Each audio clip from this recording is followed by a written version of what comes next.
oil or other energy resources. Here, the piece of terrain on everyone's mind is a place called Karg Island, which is a little bit further northwest out in the Persian. Right now, the United States is deploying roughly 3,000 paratroopers from the 82nd Airborne Division. More American troops, we're learning tonight, are heading to the Middle East to join the war with Iran.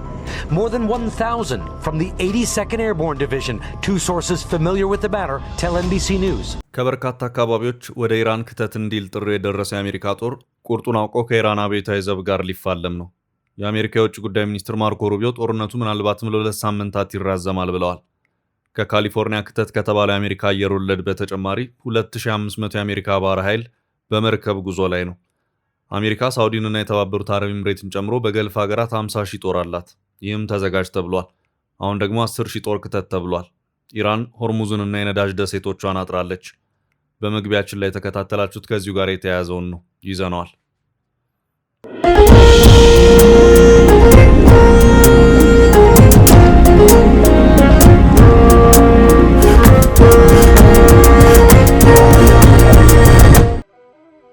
ውድ የፈታ ቤተሰቦች ከልብ የመነጨ የከበረ ሰላምታችን በእያላችሁበት ይድረሳችሁ። ለተቅዳሜ ሰዓቱን መረጃ አሰናድተናል። ይመጥናሉ መደመጥ ይገባቸዋል ያልናቸውን መረጃዎች በቅድሚያ እናስተዋውቅ። ከበርካታ አካባቢዎች ወደ ኢራን ክተት እንዲል ጥሪ የደረሰው የአሜሪካ ጦር ቁርጡን አውቆ ከኢራን አብዮታዊ ዘብ ጋር ሊፋለም ነው። የአሜሪካ የውጭ ጉዳይ ሚኒስትር ማርኮ ሩቢዮ ጦርነቱ ምናልባትም ለ2 ሳምንታት ይራዘማል ብለዋል።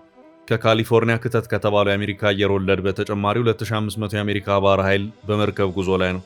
አሜሪካ ሳውዲንና የተባበሩት አረብ ኤምሬትን ጨምሮ በገልፍ ሀገራት 50,000 ጦር አላት። ይህም ተዘጋጅ ተብሏል። ሌላ ተጨማሪ 10,000 ጦር ያስፈልጋል ተብሏል። ሆርሙዝን ለማስከፈትና ኢራንን የነዳጅ ደሴቶች ለመቆጣጠር ነው እየተባለም ነው። ኢራን ዝግጁ ነኝ ብላለች። ጥንቅራችን መረጃዎቹን አሰባስቦ አጠናቅሯቸዋል። በመካከለኛው ምስራቅ ውጥረቱ አይሎ እንደቀጠለ ነው። ለቀጠናው ጸጥታ ወሳኝ የሆነው የፕሪንስ ሱልጣን አየር ኃይል ጣቢያ በከባድ ሚሳኤልና የድሮን ናዳ ተደብድቧል። የአሜሪካ ወታደሮች የጥቃቱ ሰለባ ሆነዋል። ግዙፍ የጦር አውሮፕላኖች የወደሙበት ይህ ድንገተኛ ጥቃት ቀጠናውን ወደማይመለስ መጠነ ሰፊ ጦርነት ሊከት የሚችል አደገኛ ክስተት ሆኖ ተመዝግቧል። ዓለምን ያስደነገጠው የዚህ ጥቃት ዝርዝር መረጃን እናደርሳለን። የአሜሪካ ጦር አዳዲስ ትጥቆችንና የውጊያ ስትራቴጂዎችን ኢራን ላይ እየተገበረ ይገኛል። የሆርሙዝ ሰርጥን ያለ ወታደር ለመቃኘትና የውሃ ክልሉን ከኢራን ጦር መሳሪያዎች ለማጽዳት አዲስ መሳሪያ ማሰማራቱ ተነግሯል። ስለ አሜሪካ ጦር አዲስ ትጥቅ የምንለዋለን።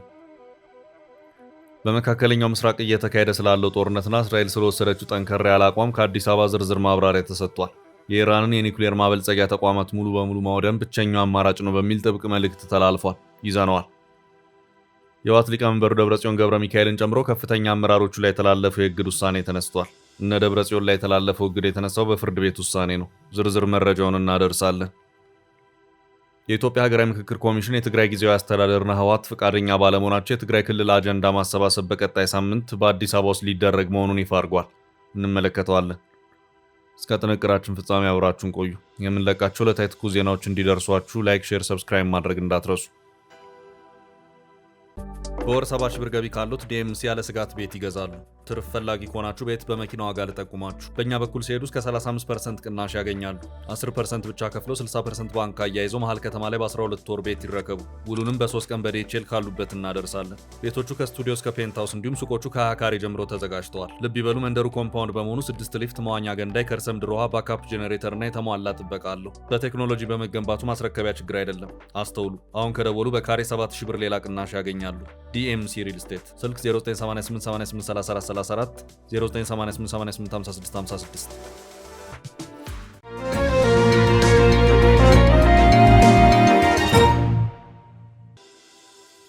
የአሜሪካ እግረኛ ጦር ቁርጡን አውቆ ሊገባ ነው። የመካከለኛው ምስራቅ ጦርነት ተስፋፍቶ በቀጠለበት በአሁኑ ወቅት አሜሪካውንም ተጨማሪ ጦርን ለመላክ ዝግጅት ላይ መሆኗ ይፋ ሆኗል። አሜሪካ ከዚህ ቀደም ሳውዲ አረቢያን፣ ኩዌትንና ኳታርን ጨምሮ በመካከለኛው ምስራቅ የአረብ ሀገራት 50,000 የሰፈረ ጦር ያላት መሆኑን መረጃዎች የሚያመላክቱ ሲሆን በአሁኑ ሰዓትም 10,000 ተጨማሪ ጦርን ወደ አካባቢው ለመላክ እየተዘጋጀች መሆኗን ከሰዓታት በፊት የወጡት መረጃዎች አመላክተዋል። የትራምፕ አስተዳደር ቀደም ብሎ በጃፓን ኦኪናዋ ደሴት የሰፈረውን 2500 በአፋጣኝ እንዲንቀሳቀስ ያዘዘ ሲሆን ካሊፎርኒያ ላይ ያለው 182ኛው አየር ወለድ የተባለውም ተዋጊ የተንቀሳቀስ ትዕዛዝ ከደረሰው ቀናት ተቆጥረዋል። እነዚህ ሁለቱ በአፋጣኝ ተንቀሳቀሱ የተባሉት የአሜሪካ ወታደሮች ወደ ኢራን አቅጣጫ ጉዞ በጀመሩበት ሁኔታ 10,000 የአሜሪካ ጦር ያስፈልጋል የመባሉ ጉዳይ ብዙዎችን እያነጋገረ ይገኛል። ይህም የትራምፕ አስተዳደር በአሁኑ ሰዓት ከኢራን ጋር በሚሳይሎችና ጀቶች ከሚያደርጋቸው ፍልሚያዎች በተጨማሪ ወደ ምድር የእጅ ለእጅ ውጊያ ሊገባ ነው የሚሉ አስተያየቶች ጎልተው እንዲሰሙ እያደረገም ይገኛል። በዚህ በኩል አሜሪካውያኑ ዜጎች ልጆቻችን የጦርነቱ ጉዳት ሰለባ ሊሆኑ ይችላሉ በሚልም ጥያቄ ማንሳት የጀመሩ መሆኑ ታውቋል። አንድ ወር እየደፈነ ባለው በዚህ ጦርነት አሜሪካ በሰው እንደዚሁም በቁስም ጉዳቶችን አስተናግዳለች። በአንድ መልኩ በትራምፕ በኩል ድርድር የሚለው ጉዳይ ጎልቶ መሰማት ከጀመረ ዋላ ድር ቢልም የጦር ኃይል የማጓጓዙ ጉዳይ ግን አሁንም በቀጣዩ ከባድ ጦርነት እንደሚከሰት ማሳያ ነው እየተባለ ይገኛል። ተንታኞች የትራምፕ አስተዳደር ከኢራን አብዮታዊ ዘብ ጋር ኢራን በዘጋችው ሆርሙዝ ሰርጥና በኢራን ወሳኝ የነዳጅ የገቢ ምንጭ በሆኑት ደሴቶች ላይ ለመፋለም ቆርጧልም እያሉ ይገኛሉ። በተለይ ደግሞ የሶስት ግዙፍ የአሜሪካ የጦር መርከቦች ወደዚያው አካባቢ እንዲጠጉ መደረጋቸው እንደዚሁም የፊት ለፊት ውጊያ ካልሆነ በስተቀር ምንም አይነት ተልዕኮ የሌለው የአየር ወለዱ ኃይል ከአሜሪካ ምድር ካሊፎርኒያ ተንቀሳቀስ የመባሉ ጉዳይ ቀጣዩን ትንቅንቅ አይቀሬ አድርጎታልም እየተባለ ይገኛል። መረጃዎች የሚያሳዩት ኢራን በነዳጅ የበለጸጉትን ደሴቶቿን በአሜሪካና እስራኤል የተቀናጀ ጥቃት ልነጠቅ እችላለሁ በሚል ከፍ ያለ ስጋትም በደሴቶቹ ባህር ዙሪያ በርካታ ዙር ፈንጂዎችን ከማጠር ባለፈም በአካባቢው ከፍተኛ ቁጥር ያለውን የኢራን አብዮታዊ ዘብ ጦርን እያስገባች ነው። ሌላኛው የሁለቱ ኃይሎች ከባድ የፍልሚያ ማዕከል ይሆናል ተብሎ የሚጠበቀው የሆርሙዝ የዓለማችን የነዳጅ መተላለፊያ መስመር ሲሆን ኢራን ይህን መስመር በከፊል ሲሰጥ የነበረውን አገልግሎት በትላንትናው ዕለት ሙሉ በሙሉ እንዲዘጋ ያደረገች መሆኗን አስታውቃለች። ከዚሁ ጋር በተያያዘም ጦርነቱን ተከትሎ በከፍተኛ ዋጋ ንረት ላይ የነበረው ነዳጅ ድፍድፍ በትላንትናው ዕለት በበርሜል $110 ደርሶ ታይቷል። አሁን ባለው አካሄድ ከዚህም በላይ እየጨመረ ሊሄድ ይችላል የሚል ስጋትንም አሳድሯል። ሀገራት ለክፉ ቀን በሚል ነዳጅም በብሔራዊ መጠባበቂያነት የመያዛቸው ጉዳይ የተለመደ ሲሆን በርካታ ሀገራት የያዙትን የነዳጅ መጠባበቂያ እያሟጠጡ በመሆናቸው ተሽከርካሪዎች ከነዳጅ ውጭ እየሆኑ ነው። ከዚሁ ጋር በተያያዘም ነዳጅ በአሜሪካ ገበያም ሳይቀር ጭማሪ እያሳየ መጥቷል። ትራምፕ ያላቸው ተቀባይነት በ32 በመቶ እንደወረደ የህዝብ አስተያየት መስጫዎች እያመላከቱ ይገኛሉ። በዚህ አይነት አጣብቂኝ ውስጥ የገቡ ትራምፕ የሆርሙዝን መዘጋት አንድም በድርድር ካልሆነም በኃይል ለማስከፈት እንዳሰቡ ዘገባዎች እያመለከቱ ነው። ጦርነቱ እንደተጀመረ በ2 እና 3 ሳምንታት ውስጥ ያልቃል ተብሎ ቢታሰብም በትላንትናው ዕለት ለጋዜጠኞች ሰፋ ያለ ማብራሪያ የሰጡት ማርኮ ሩቢዮ ጦርነቱን በ2 ሳምንታት ውስጥ ለማጠናቀቅ ጥረቶችን እናደርጋለን ሲሉ አስታውቀዋል። ይህ በእንዲህ እንዳለ እስራኤል በኢራን ቴሄራን ባደረሰችው ጥቃት የመኖሪያ ህንፃ በመደርመሱ 18 ሰዎች ተገድለዋል ተብሏል። ዛሬ ማለዳውን ኢራን በእስራኤል ላይ በርካታ ሚሳኤሎችን አስወንጭፋለች። በተመሳሳይ መረጃ የየመን ሁቲዎችም ወደ እስራኤል ሚሳኤሎችን አስወንጭፈዋል። ሌላኛው የኢራን አጋር የሆነ ሂዝቦላህም በተመሳሳይ መልኩ በተለያዩ ጊዜያት ከሊባኖስ ወደ እስራኤል ሮኬቶችን ሲያስወነጭፍ ቆይቷል። የሂዝቦላህን የሮኬት ላንቃ መዝጋት አለብኝ ያለችው እስራኤል ጦሯን ወደ ሊባኖስ ደቡብ አቅጣጫ በጥልቀት አስገብታ እየተፋለመች ትገኛለች። ድርድር በሚባለው ጉዳይም ኢራን ሂዝቦላህን የመሳሰሉ ኃይሎች በድርድሩ መሳተፍ አለባቸው፣ እንደዚሁም ለደረሰብኝ ጉዳት ጭምር ካሳ መከፈል ይኖርበታል፣ ሆርሙዝ ሰርጥን የሉዓላዊነት አካል አድርጋችሁ መስጠት አለባችሁ በሚል ኢራን የመደራደሪያ ሀሳቦችን እንዳቀረበችም ታውቋል። ኩዌት፣ ሳውዲ አረቢያና ባህሬንም በዛሬው ዕለት የቀጠለው የኢራን ድሮኖችና ባሊስቲክ ሚሳይሎች ጥቃት ደርሶባቸዋል። ኤርፖርቶች፣ የነዳጅ ማጠራቀሚያዎችና ማጣሪያዎች፣ ወታደራዊ ተቋማት የመሳሰሉት የኢራን ጥቃት ኢላማዎች ሆነዋል። እስራኤል ከኢራን ጋር በሚሳይልና በአየር ኃይል ከምታደርገው ፍልሚያ በተጨማሪ በሌላ አቅጣጫ ሊባኖስን መሰረት ካደረገው የሂዝቦላ ጋርም እየተፋለመች ትገኛለች። ሊባኖስ ከእስራኤል ጋር ድንበር የምትጋራ ሀገር በመሆኗ እስራኤልን ደህንነት መከላከያ ወረዳ ወይም በፈር ዞን ለመመስረት በሚል የእስራኤል መደበኛ ጦር በጥልቀት ወደ ሊባኖስ ግዛት እየገባ መሆኑን መረጃዎች እያመለከቱ ነው። በዚህም ጦሩ እስከ 30 ኪሎ ሜትር በጥልቀት ወደ ሊባኖስ ግዛት በመግባት አካባቢውን ተቆጣጥሮ የመከላከያ ወረዳን ለመመስረት እቅድ ያለው መሆኑ ታውቋል። በዚህም በደቡብ አቅጣጫ ያሉት በርካታ የሊባኖስ ዜጎች መሰደድ ግድ ብለዋቸዋል። Oil or other energy resources. Here, the piece of terrain on everyone's mind is a place called Karg Island, which is a little bit further northwest out in the Persian. Right now, the United States is deploying roughly 3,000 paratroopers from the 82nd Airborne Division. More American troops, we're learning tonight, are heading to the Middle East to join the war with Iran. More than 1,000 from the 82nd Airborne Division, two sources familiar with the matter.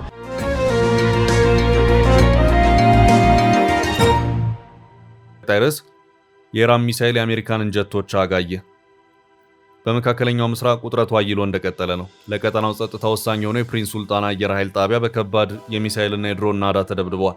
የአሜሪካ ወታደሮች የጥቃቱ ሰለባ ሆነዋል። ግዙፍ የጦር አውሮፕላኖች የወደሙበት ይህ ድንገተኛ ጥቃት ቀጠናውን ወደማይመለስ መጠነ ሰፊ ጦርነት ሊከት የሚችል አደገኛ ክስተት ሆኖ ተመዝግቧል። ትላንት ምሽት በሳውዲ አረቢያ በሚገኘውና የአሜሪካ ጦር በሚጠቀምበት የፕሪንስ ሱልጣን አየር ኃይል ጣቢያ ላይ እጅግ ከፍተኛ የሚሳኤልና የድሮን ጥቃት ተፈጽሟል። በጥቃቱ የአሜሪካ ወታደሮች መጎዳታቸው ተረጋግጧል። ጥቃቱ የተፈጸመው ትላንት አርብ መጋቢት 18 ቀን 2018 ዓ.ም በኢትዮጵያ አቆጣጠር ከምሽቱ 4 ሰዓት አካባቢ ነው። የሳውዲ መከላከያ ሚኒስቴርና የፔንታጎን ምንጮች እንደገለጹት ጥቃቱ ከኢራን አቅጣጫ የተተኮሱ በርካታ ባሊስቲክ ሚሳይሎችና ሱሳይዳል ድሮኖችን ያካተተ ነበር። ምንም እንኳን የሳውዲና የአሜሪካ የጸረ ሚሳይል መከላከያ ስርዓቶች የተወሰኑትን ማክሸፍ ቢችሉም አንዳንዶቹ ግን ጣቢያ ውስጥ ማረፋቸው ተገልጿል። በዚህ ድንገተኛ ጥቃት 12 የአሜሪካ ወታደሮች ላይ ጉዳት ደርሷል። እንደ ዋሽንግተን ፖስት እና ሌሎች ሪፖርቶች ገለጻ ከወታደሮች ውስጥ ሁለቱ በከባድ ሁኔታ ላይ የሚገኙ ሲሆን አፋጣኝ የሕክምና እርዳታ እየተደረገላቸው ይገኛል። ከሰው ጉዳት በተጨማሪ በአየር ኃይል ጣቢያ የነበሩ ግዙፍ የነዳጅ አመላላሽ ወታደራዊ አውሮፕላኖችና ሌሎች ወታደራዊ ቁሳቁሶች ላይ ከፍተኛ ውድመት ደርሷል። በተመሳሳይ ሰዓት ወደ ዋና ከተማዋ ሪያድ የተተኮሰ ሌላ ሚሳኤል በሳውዲ አየር መከላከያ መክሸፉንና በከተማዋ ነዋሪዎች ላይ ከፍተኛ ድንጋጤ ፈጥሮ እንደነበር ተዘግቧል። የአሜሪካ መከላከያ ሚኒስቴር ፔንታጎን ጥቃቱን በጥብቅ እናወግዛለን ሲል መግለጫ አውጥቷል። ይህ መግለጫ የአሜሪካ ወታደሮች ላይ ጉዳት ያደረሱ አካላት ተገቢውንና ከባድ ምላሽ እንደሚጠብቃቸው አስጠንቅቋል። የአሜሪካ ብሔራዊ ደህንነት ምክር ቤትም ጉዳዩን በአንክሮ እየተከታተለ መሆኑን ገልጿል። የሳውዲ መከላከያ ሚኒስትር ጥቃቱን የቀጠናውን ሰላምና መረጋጋት ለማናጋት የታለመ አደገኛ ድርጊት ሲል ኮንኖታል። ሳውዲ አረቢያ ሉዓላዊነቷንና የዜጎቿን ደህንነት ለመጠበቅ ማንኛውንም እርምጃ ለመውሰድ ዝግጁ መሆኗን ገልጻለች። ምንም እንኳን ጥቃቱ ከኢራን አቅጣጫ እንደተሰነዘረ ቢነገርም የቴህራን ባለስልጣናት እስካሁን በቀጥታ ኃላፊነቱን አልወሰዱም። ሆኖም የመከላከያ እርምጃ የመውሰድ መብታችን የተጠበቀ ነው የሚሉ የተለመዱ መግለጫዎችን በዜና አውታሮቻቸው እያስተላለፉ ይገኛሉ። በርካታ ዓለም አቀፍ አየር መንገዶች በሳውዲ አየር ክልል የሚያደርጉትን በረራ ለጊዜው እንዲያቋርጡ ወይም መስመራቸውን እንዲቀይሩ ተደርጓል። ጥቃቱን ተከትሎ በዓለም አቀፍ ገበያ የነዳጅ ዋጋ በከፍተኛ ሁኔታ መጨመሩ ተስተውሏል።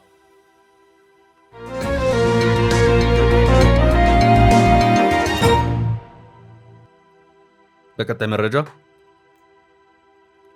አሜሪካ በሆርሙዝ ሰርጥ ያሰማራቸው አዲስ አነጋጋሪ መሳሪያ። የአሜሪካ ጦር አዳዲስ ትጥቆችንና የውጊያ ስትራቴጂዎችን ኢራን ላይ እየተገበረ ይገኛል። የተወሳሰቡ ለጉልበተኛ ግዙፍ ጠላት ታቅደው የተሰሩት አሜሪካ ብዙ ሚሊዮኖች ያወጣችባቸው የጦር ቴክኖሎጂዎች የኢራንን አቅም ቢያደቁም ያገዛዙን የሆርሙዝ ሰርጥ ማነቆ ሊሰብሩ አልቻሉም። የአሜሪካ ጦር ወደ ኢራን ደረጃ ወርዶ ለኢራን የሚሆን መልስ ከሰሞኑ እየሰጠ ይገኛል። ለኢራን ሻሃድ ድሮን ሚሊዮኖች ለአየር መከላከያ ከማውጣት ተቆጥቦ የዩክሬን ጸረ ድሮኖችን ያስገባው ጦሩ አሁን ደግሞ የሆርሙዝ ሰርጥን ያለ ወታደር ለመቃኘትና የውሃ ክልሉን ከኢራን ጦር መሳሪያዎች ለማጽዳት አዲስ መሳሪያ ማሰማራቱ ተነግሯል። እንደ ሮይተርስ እና ሌሎች ሚዲያዎች ዘገባ የአሜሪካ ጦር በሆርሙዝ ሰርጥ ሰው አልባ የጦር ጀልባ ድሮኖችን በብዛት ማሰማራቱ ተሰምቷል። በትንንሽ ጀልባዎች ላይ ድሮኖችን በማሰር ጦሩ የኢራንን ፈጠራ በራሱ በኢራን ጦር ላይ እየሞከረ ይገኛል። ኢራን በቅርቡ በሰርጡ የሚያልፉ ነዳጅ ጫኝ መርከቦች ላይ አደጋ የጣለችባቸው አይነት ሰው አልባ ጀልባዎችን አሁን አሜሪካን መጠቀም ጀምራለች። ድሮን አነስተኛ ጀልባዎቹ GARS የሚል ስያሜ የተሰጣቸው ሲሆን ጀልባዎቹ በይፋ ዘመቻውን በፍጹም ቁጣ ተቀላቅለዋል። ስለላና ጥቃትን አዳብለው በአንድ የሚፈጽሙት እነዚህ ጀልባዎች ግዙፎቹ የአሜሪካ ጦር ጀቶች መግባት ወደማይችሉባቸው ይገባሉ። የኢራንን ስውር የባህር ላይ እንቅስቃሴ በቅርቡ የሚከታተሉ ሲሆን የገጠማቸውን የጠላት ኃይል ላይ ከበድ ያለ ጥቃት ይፈጽማሉ። እነዚህ ድሮን ጀልባዎች በቅድሚያ በዩክሬን ጦርነት ላይ የታዩ ሲሆን ዩክሬን በጥቁር ባህር ላይ የሚገኙትን የሩሲያ የባህር ኃይል አቅም የተፈታተነችበት ነበር። ድሮን ጀልባዎች አጥፍቶ ጠፊም ናቸው። ከትልቅ የጦር መርከብ ጋር በመላተም ዳዊት ጎልያድ ላይ ያደረሰውን አይነት ኪሳራ የሚያስከትሉ ናቸው። ኢራን ከሆርሙዝ ሰርጥ መርከቦችን ለማሳደድ እነዚህን ቀደም ብላ ስትጠቀም ነበር። የአሜሪካ ጦር በቀጥተኛ ጦርነት የባህር ድሮኖችን ሲጠቀም ይህ ለመጀመሪያ ጊዜ ነው ተብሏል። የአሜሪካ ጦር ማዕከላዊ ኮማንድ ቃል አቀባይ የሆኑት ቲም ሃውኪንስ ጦሩ አሁን በሆርሙዝ ያሰማራቸው የባህር ድሮኖች 450 ሰዓታት ያለማቋረጥ ቅኝት ማድረግ የሚችሉና ከ4000 በላይ ኪሎ ሜትር የውሃ ክልል ቅኝት ማድረግ የሚችሉ መሆናቸውን ገልጸዋል።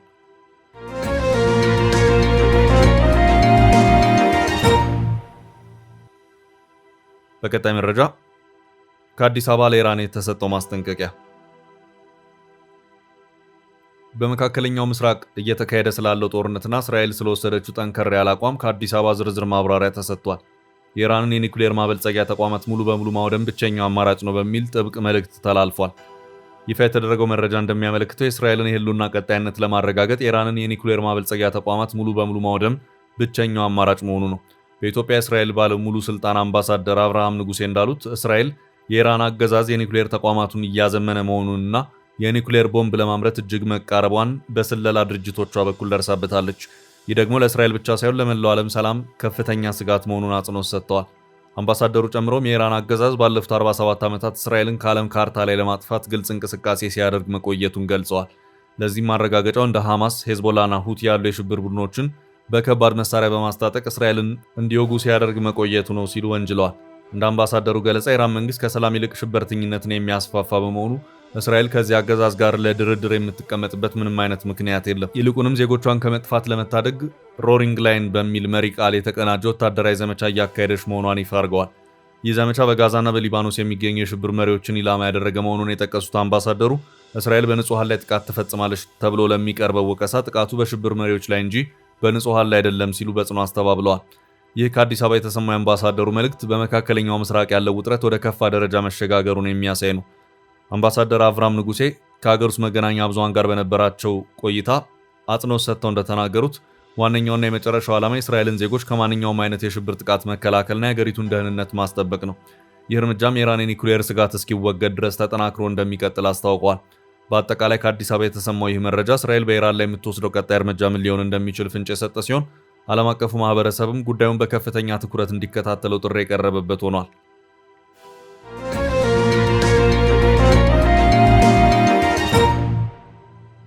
ወደ ቀጣይ መረጃ አለፍን። የደብረጽዮንና የጀነራሉ እግር ተነሳ። የህወሓት ሊቀመንበሩ ደብረጽዮን ገብረ ሚካኤልን ጨምሮ ከፍተኛ አመራሮቹ ላይ የተላለፈው የእግድ ውሳኔ ተነስቷል። እነ ደብረጽዮን ላይ የተላለፈው እግድ የተነሳው በፍርድ ቤት ውሳኔ ነው። በትግራይ መልሶ ማቋቋም ተቋም የፈርትና በከፍተኛ አመራሮቹ ላይ ሲያወዛግብ የነበረው የባንክ ሂሳብ እግድ በፌዴራል ጠቅላይ ፍርድ ቤት ውሳኔ በይፋ መነሳቱን የፈርት ባወጣው መግለጫ አረጋግጧል። ይህ ውሳኔ የህወሓት ሊቀመንበር የሆኑትን ደብረጽዮን ገብረ ሚካኤልን ጨምሮ በሌሎች 12 ከፍተኛ አመራሮች ላይ ተጥሎ የነበረውን እገዳ ሙሉ በሙሉ የሚያነሳና ወደ ስራ የሚመልስ ነው። እንደ ዋዜማ ዘገባ ከሆነ የፌዴራል ጠቅላይ ፍርድ ቤት ውሳኔውን ያስተላለፈው የደብረጽዮን ገብረ ሚካኤልን የትግራይ ጊዜያዊ አስተዳደር ከፍተኛ ባለስልጣን የሆኑትን የተከስተ አብርሃምን፣ የቀድሞ የሜቴክ ስራ አስኪያጅ ሜጀር ጀነራል ክንፈ ዳኘውንና ሌሎች 12 የኤፈርት የቦርድ አባላት ላይ ተጥሎ የነበረውን እግድ በጥልቀት በመመርመር ነው። ፍርድ ቤቱ ግለሰቦቹ በኤፈርት የቦርድ አባልነት የተመረጡበት ህጋዊ ሂደትና የሰጧቸው ውሳኔዎች ላይ ተጥሎ የነበረውን እገዳ በማንሳት መዝገቡ በቋሚነት እንዲዘጋ ትእዛዝ ሰጥቷል። ይህ የእግድ መነሳት ውሳኔ የተሰጠው ግለሰቦቹ በትግራይ ክልል ጠቅላይ ፍርድ ቤት በኩል ህጋዊ እውቅና ባለው የኤፈርት ምክር ቤት የተመረጡ መሆናቸውን በመጥቀስ ያቀረቡትን ይግባኝ ፍርድ ቤቱ ከተቀበለ በኋላ ነው። ቀደም ሲል እገዳው እንዲጣል አድርጎ የነበረው በቴዎድሮስ ሀጎስ የሚመራው የቀድሞ የኤፈርት የቦርድ አባላት ቡድን ሲሆን የፌዴራል ጠቅላይ ፍርድ ቤቱ ግን የአሁኑን አመራሮች ህጋዊነት ሙሉ በሙሉ አረጋግጧል። ይህም በኤፈርት አመራር ላይ የነበረውን የህግ ክርክር ለአንዴና ለመጨረሻ ጊዜ ቋጭ እርምጃ ሆኗል። ውሳኔው በኤፈርት ስር የሚገኙ እንደ ሱር ኮንስትራክሽን፣ ትራንስ ኢትዮጵያ፣ ጉና የንግድ ስራዎችና መሶቦ ሲሚንቶ ያሉ 22 ግዙፍ ኩባንያዎች ወደ ሙሉ የንግድ እንቅስቃሴያቸው እንዲመለሱ ትልቅ በር ከፍቷል። ባለፉት ወራት በእግዱ ምክንያት የሰራተኛ ደሞዝ መክፈልና ስራዎችን ማስቀጠል ተስኗቸው የነበሩት እነዚህ ኩባንያዎች አሁን በደብረጽዮንና በቦርድ አባላቱ መሪነት የፋይናንስ እንቅስቃሴያቸውን በነፃነት ማከናወን ይችላሉ። ይህ እርምጃ በክልሉ ያለውን ኢኮኖሚያዊ መቀዛቀዝ ለመቀልበስና የሰላም ስምምነቱን በተግባር ለማዋል ከፍተኛ ፋይዳ እንዳለው የፖለቲካ ተንታኞች እየገለጹ ይገኛሉ። በደብረጽዮንና በኤፈርት አመራሮች ላይ የተነሳው እግድ በክልሉ ኢኮኖሚ ላይ የሚያመጣው ለውጥ እጅግ ከፍተኛ እንደሚሆን ይጠበቃል። የኩባንያዎች ወደ ስራ መመለስ ለሺዎች ሰራተኞች የስራ ዋስትና ከመስጠቱም በላይ በትግራይ መልሶ ግንባታ ላይ የሚታየውን የፋይናንስ እጥረት ለመቅረፍ ይረዳል።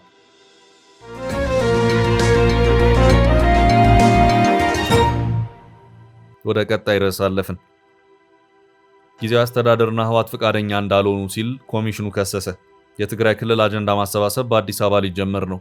ከትግራይ ክልል ለሀገራዊ ምክክር የሚቀርቡ አጀንዳዎች የሚሰበሰቡበት መርሃ ግብር በመጪው ሳምንት በአዲስ አበባ ከተማ እንደሚካሄድ የኢትዮጵያ ሀገራዊ ምክክር ኮሚሽን አስታወቀ። በመርሃ ግብሩ የትግራይ ክልል ተወላጅ የሆኑ 400 ተሳታፊዎች ይገኛሉ ተብሎ እንደሚጠበቅ ኮሚሽኑ ገልጿል። ከተሳታፊዎች ውስጥ ምሁራን፣ የፖለቲካ ፓርቲዎችና የሲቪክ ማህበረሰብ ድርጅቶች ተወካዮች እንደሚገኙበት የሀገራዊ ምክክር ኮሚሽን ዋና ኮሚሽነር ፕሮፌሰር መስፍን አርአያ ተናግረዋል። ፕሮፌሰር መስፍን በትላንትናው ዕለት ለጋዜጠኞች በሰጡት መግለጫ የትግራይ ክልል አጀንዳ ማሰባሰብ ሂደትን በክልሉ ለማካሄድ ብዙ ጥረቶች ቢደረጉም የክልሉ ጊዜያዊ አስተዳደርና ህወሓት ፈቃደኛ እንዳልሆኑ አመልክተዋል። ኮሚሽነሩ ከአንድ ወር በፊት ከፓርላማ ቋሚ ኮሚቴ አባላት ጋር በነበራቸው ስብሰባ በአሁኑ ወቅት በትግራይ ክልል ሀገራዊ ምክክር ማካሄድ ቅንጦት ነው የሚል ምላሽ ከህወሓት እንደተሰጣቸው ተናግረው ነበር። ፕሮፌሰር መስፍን በትላንቱ መግለጫቸው የክልሉ ጊዜያዊ አስተዳደር አሁንም በሩን ዘግቶብናል ብለን አንጠብቅም ሲሉ ተደምጠዋል። ሀገራዊ ምክክር ኮሚሽኑ የትግራይ አጀንዳ ማሰባሰብ መድረክን በአዲስ አበባ ለማካሄድ ቢወስንም ቀጣይ ስራዎችን ለማከናወን በክልል ውስጥ ተንቀሳቅሶ መስራቱን እንደሚቀጥል አክለዋል። የኢትዮጵያ ሀገራዊ ምክክር ኮሚሽን የአጀንዳ ማሰባሰብ ስራዎቹን ከትግራይ ክልል ውጭ በሁሉም ክልሎችና ከተማ አስተዳደሮች አከናውኖ አጠናቋል። በመጪው ሳምንት በአዲስ አበባ በሚካሄደው መድረክ የትግራይ ተወላጆች በሀገር አቀፍ ደረጃ በሚካሄደው የምክክር ጉባኤ ላይ የሚቀርቡ አጀንዳዎችን እንደሚያቀርቡ ተገልጿል። ውድ ቤተሰቦቻችን ለዛሬ ያዝንላችሁን ርዕሰ ጉዳዮች እዚህ ላይ ቋጨን። ላይክ፣ ሼር እና ኮሜንት በማድረግ ለቻናላችን ድጋፋችሁን መግለጽ እንዳትዘነጉ እያልን ከሌሎች መረጃዎች